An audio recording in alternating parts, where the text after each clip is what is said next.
सुनन तिरमिज़ी में सही सनद के साथ रिवायत है, सैयदना अनस रज़ी अल्लाह अन्हु कहते हैं, एक बूढ़ा शख्स आया, वो नबी सल्लल्लाहु अलैहि वसल्लम से मिलना चाहता था।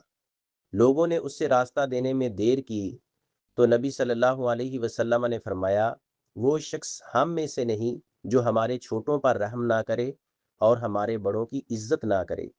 इस हदीस का मफहूम ये है, इस्लाम में बड़ों बुजुर्गों की इज्जत और छोटों पर शफकत ईमान का हिस्सा है। बड़ों के साथ इज्जत व तकरीम सिर्फ अच्छा अखलाक नहीं बल्कि दीनी फरीज़ा है कि उनकी हर तरह इज्जत व एहतराम किया जाए।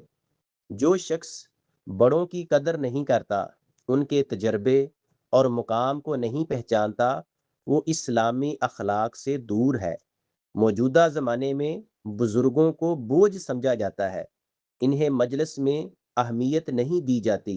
बाज़ मॉडर्न नौजवान उनके सामने ऊंची आवाज़ और बदतमीज़ी के अंदाज में बात करते हैं या उनकी राय का पुराने लोगों की बातें कहकर मजाक उड़ाते हैं, जो कि खुली बेअदबी है। इस्लाम हमें सिखाता है कि हम बुजुर्गों को सलाम में पहल करें, उनके लिए जगह बनाएं, उनकी बात गौर से सुने, उनकी खिदमत करें, उनके तजर्बात से फ़ायदा उठाएं।